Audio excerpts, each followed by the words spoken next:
Hello সকলকে and welcome back. সেদিনকে এটা ছিল আমার খুবই একটা basic outfit of the day.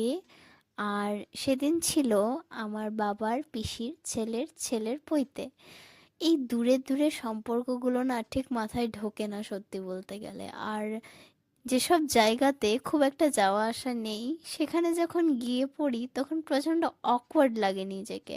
কেমন একটা অজানা অচেনা জায়গায় গিয়ে পড়েছি মনে হয়, তাই না? তোমাদের সঙ্গে কতটা হয় আমি জানি না, বাট আমার সঙ্গে প্রচণ্ড হয়। মা এখানে কারোর সঙ্গে কথা বলছিল, আমি জানি না সে কে। যাই হোক, তো আমরা খেতে বসে গেছিলাম। তারপরে অবভিয়াসলি প্রথমে শাক, বেগনি, ভাত, ডাল, পরপর সব খাবারগুলো আসতে থাকলো। এবং ডালটা খুব ভালো হয়েছিল খেতে। এবং তারপরে ছিল আলু পোস্ত, তারপরে ছিল পনির। তোমরা জানো আমি মাটন খাই না, বাকিরা মাটন খেয়েছে, আমি পনির খেয়েছি। তারপরে চাটনি, পাঁপড়, মিষ্টি। রসগোল্লাটা দারুণ ছিল, এত নরম আর এত ফ্রেশ। লিটারালি আমি সব জায়গায় রসগোল্লা খুব একটা খেতে পারি না, বাট এখানে রসগোল্লাটা দারুণ ছিল।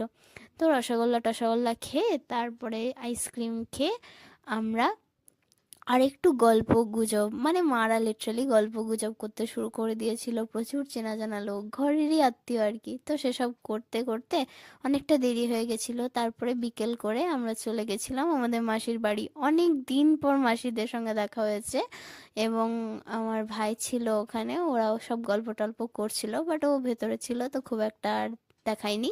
যাই হোক, তো এইখানে আছে এই কিউটি, এই দারুণ কিউট ডোগু আমাদের।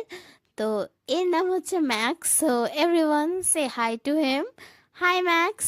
তো আমার বোন ওর সঙ্গে খুব খেলাধুলো করছিল এবং আমরা প্রচুর আনন্দ করেছি 2-3 ঘন্টা।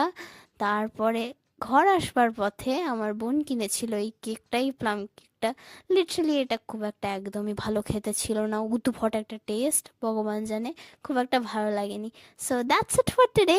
By bye, see you later, tata.